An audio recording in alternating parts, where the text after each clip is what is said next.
Hello everyone, simple studies চ্যানেলের পক্ষ থেকে তোমাদের সকলকে জানাই স্বাগত। আজকে ক্লাসে আমি একটি ইন্টারেস্টিং টপিক নিয়ে আলোচনা করব, যেটি হলো বিভিন্ন প্রকার পর্বত। এই পর্বত, পাহাড়, নদী, নালা, গাছপালা এসবগুলো ছাড়াই কিন্তু প্রকৃতি একেবারেই অচল। তো আজকে আমাদের বিষয় হচ্ছে পর্বতকে নিয়ে। তো চলো তাহলে এবার শুরু করি, আর তোমরা অবশ্যই কিন্তু ক্লাসটি শেষ অবধি মন দিয়ে দেখতে থাকো। তো চলো তাহলে এবার শুরু করা যাক। এই যে পর্বত, এই পর্বত কেমন হয়? সমুদ্রতল থেকে অন্তত 1000 মিটারের বেশি উঁচু হয় এবং বহুদূর বিস্তৃত হয়। এই পর্বত সাধারণত চূড়া বিশিষ্ট হয়, এদের পর্বত শৃঙ্গ বলে। আর এই পর্বতের ঢাল খুব খাড়া হয়। একাধিক পর্বত পরস্পরের সমান্তরালে বিস্তৃত হলে তাকে পর্বত শ্রেণী বলে, যেমন হিমালয় পর্বত শ্রেণী এবং আল্পস পর্বত শ্রেণী। আর পাহাড় কাকে বলে? পাহাড় হলো 100 থেকে 1000 মিটার পর্যন্ত কম উঁচু এবং অল্প দূর বিস্তৃত শিলাস্তূপকে পাহাড় বলে। পাহাড়গুলি সাধারণত বিচ্ছিন্নভাবে অবস্থান করে, যেমন বাঁকুড়ার শুশুনিয়া পাহাড়, বিহারের রাজমহল পাহাড় এবং বীরভূমের মামাভাগ্নে পাহাড়। তাহলে বোঝা গেল। তাহলে পর্বতের সংজ্ঞা হিসেবে আমরা কি লিখতে পারি? আমরা লিখতে পারি যে সমুদ্রতল থেকে 1000 মিটারের বেশি উঁচু ও বহুদূর বিস্তৃত শিলাময় ভূমিকে পর্বত বলে। একটা পর্বতের গঠন কেমন আর সেই পর্বত কিভাবে উৎপত্তি লাভ করছে তার উপর ভিত্তি করে কিন্তু শ্রেণীবিভাগ করা হয়। তোমাদের মনে রাখতে হবে, উৎপত্তি, গঠন, উচ্চতা, আকৃতি ও ঢালের পার্থক্য অনুযায়ী পর্বতকে 4টি শ্রেণীতে ভাগ করা যায়। সেগুলি কি কি? ভঙ্গিল পর্বত, স্তূপ পর্বত, আগ্নেয় বা সঞ্চয়জাত পর্বত এবং ক্ষয়জাত পর্বত। তো আজকের ক্লাসে আমি ভঙ্গিল পর্বত সম্পর্কে আলোচনা করব এবং বাকি 3টে পর্বত সম্পর্কে পরের ক্লাসগুলিতে আলোচনা করব। তো চলো তাহলে ভঙ্গিল পর্বত সম্পর্কে জেনে নিই। ভাঁজ বা ভঙ্গ এই কথাটা থেকে ভঙ্গিল কথাটি এসেছে, অর্থাৎ ভঙ্গিল কথার অর্থ হলো ভাঁজযুক্ত। তাহলে ভঙ্গিল পর্বত মানে কি দাঁড়ায় যে ভাঁজযুক্ত পর্বত। এর থেকে ভঙ্গিল পর্বতের সংজ্ঞা হিসেবে আমরা কি বলতে পারি? আমরা বলতে পারি যে কোমল পাললিক শিলায় ভাঁজ পড়ে যে সমস্ত পর্বত গঠিত হয়েছে তাদেরকেই ভঙ্গিল পর্বত বলা হয়।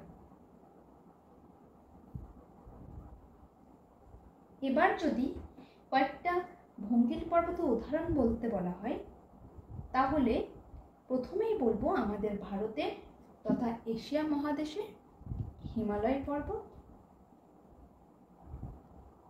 এছাড়াও ইউরোপের আল্পস, উত্তর আমেরিকার রকি, দক্ষিণ আমেরিকা আন্দিজ পর্বত, এই সব কিন্তু ভঙ্গিল পর্বত। এবার খুব স্বাভাবিকভাবেই তোমাদের মনে প্রশ্ন আসবে যে শিলায় এই ভাঁজটা পড়ছে কিভাবে, তাই তো? আসলে শিলাতে এই ভাঁজটা পড়ছে পার্শ্বচাপের ফলে। ধরো তুমি বাড়ির মেঝেতে একটা মাদুর বিছিয়েছ, এবার সেই মাদুরের দুধারে হাত দিয়ে আস্তে আস্তে মাঝখানের দিকে ঠেলতে শুরু করো, দেখবে মাদুরটা কেমন ভাঁজ হয়ে উপরের দিকে উঠে যাচ্ছে। তাহলে বুঝতে পারছো দুপাশ থেকে চাপ দেওয়ার কারণে এরকম হচ্ছে। এই সেম জিনিসটাই ভঙ্গিল পর্বতের উৎপত্তির সময়ও কিন্তু হয়ে থাকে। এবার প্রশ্ন আসবে যে মাদুরটা আমরা আমাদের দুহাত দিয়ে চাপ দিলাম, কিন্তু ভঙ্গিল পর্বত সৃষ্টি হওয়ার সময় শিলার উপরে চাপ দিচ্ছে কে? আমরা জানি যে আমাদের ভূপৃষ্ঠ কতগুলি প্লেট বা পাতের সমন্বয়ে তৈরি। পৃথিবীতে থাকা সব মহাদেশ বা মহাসাগরগুলি এই পাতগুলির উপরেই রয়েছে, আর এই পাতগুলি ভূপৃষ্ঠের দিকে অ্যাস্থনোস্ফিয়ার নামে স্তরের উপর ভেসে রয়েছে।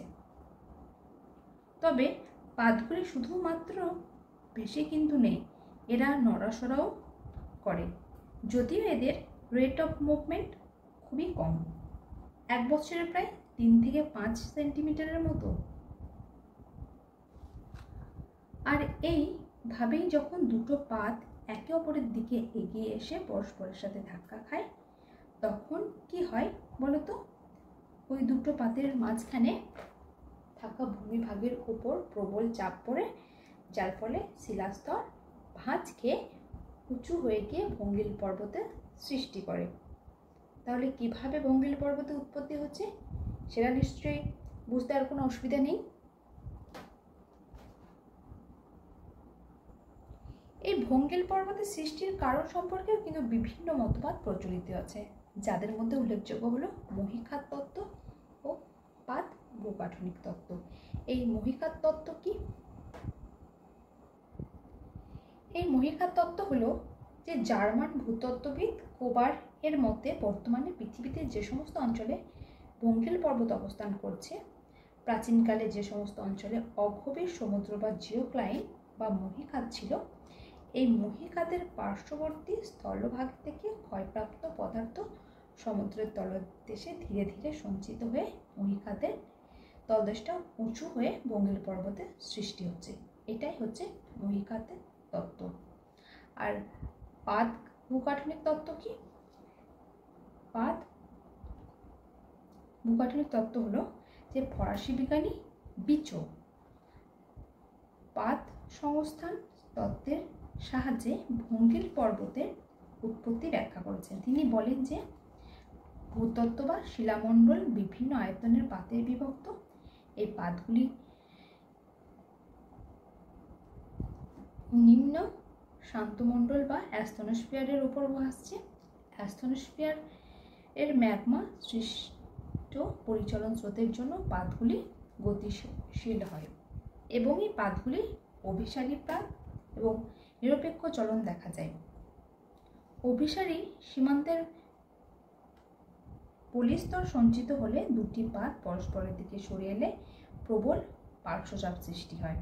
আর এই পার্শ্বচাপের প্রভাবে পলিস্তর ভাঁজকে ভঙ্গিল পর্বতের সৃষ্টি হয়। ঠিক যেমন মাদুরের ভাঁজ খাওয়ার কথাটা আমি একটু আগে বললাম, ঠিক সেই রকম।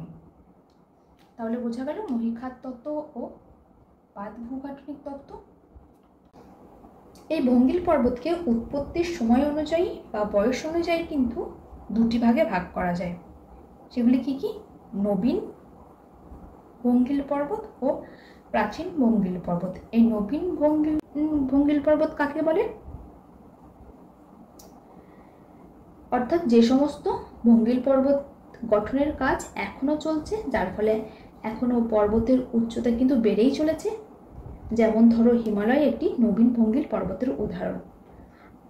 আর প্রাচীন ভঙ্গিল পর্বত হলো যে সমস্ত ভঙ্গিল পর্বতের কাজ বহুদিন আগেই কিন্তু শেষ হয়ে গেছে, এখন আর নতুন করে উচ্চতা বৃদ্ধির কোনো সম্ভাবনাই নেই, বরং সেই পর্বতগুলি ধীরে ধীরে ক্ষয়প্রাপ্ত হয়ে উচ্চতা আরও দিন দিন হ্রাস পাচ্ছে। যেমন আমাদের ভারতের আরাবল্লী পর্বত হলো একটি প্রাচীন ভঙ্গিল পর্বত। এবার চলে আসি ভঙ্গিল পর্বতের বৈশিষ্ট্যে। ভঙ্গিল পর্বত কিভাবে সৃষ্টি হয়? মহীখাত অঞ্চলে সঞ্চিত পাললিক শিলায় ভাঁজ করে ভঙ্গিল পর্বতের সৃষ্টি হয়। আর এই ভঙ্গিল পর্বতে কি জীবাশ্ম লক্ষ্য করা যায়। ভঙ্গিল পর্বতগুলি বহু দূর বিস্তৃত হয়, দীর্ঘায়িত হয় এবং সুউচ্চ পর্বতচূড়া বিশিষ্ট অনেকগুলি পর্বতশৃঙ্গের সমন্বয়ে গঠিত হয় এই ভঙ্গিল পর্বত। ভঙ্গিল পর্বতগুলির গঠন এখনো চলছে এবং চলতে থাকায় এই অঞ্চলগুলি ভূমিকম্প প্রবণ হয়ে থাকে। আর কি হয়? পৃথিবীর পর্বতগুলির মধ্যে নবীনতম হলো ভঙ্গিল পর্বত। কিছু কিছু ভঙ্গিল পর্বত বা পার্বত্য অঞ্চলে অগ্ন্যুৎপাতও ঘটে থাকে। আর কি হয়? যে ভাঁজের ফলে পর্বতের ঊর্ধ্বভঙ্গ ও অধভঙ্গ দেখা যায়। এই ভঙ্গিল পর্বতে আগ্নেয় শিলারও প্রাধান্য দেখা যায়। তো এই ছিল ভঙ্গিল পর্বতের প্রধান কয়েকটি বৈশিষ্ট্য। চলো তোমাদের একবার ভঙ্গিল পর্বতের ছবিটা দেখাই। এই যে এটা হলো একটি ভঙ্গিল পর্বতের ছবি। এই যে নিম্ন খাসটাকে বলছে অধভঙ্গ আর ঊর্ধ্ব সীমাটাকে বলছে ঊর্ধ্বভঙ্গ। তাহলে আজকে ক্লাসে আমরা ভঙ্গিল পর্বত বা ফোল্ড মাউন্টেন সম্পর্কে জেনে নিলাম। তো আজকের ক্লাস এই পর্যন্তই। ক্লাসটি ভালো লাগলে অবশ্যই একটা লাইক করো, কমেন্টস করো, সবার সাথে শেয়ার করো, আর এই চ্যানেলের প্রথম হয়ে থাকলে চ্যানেলটি সাবস্ক্রাইব করে পাশে থেকো। তো দেখা হচ্ছে পরের ক্লাসে।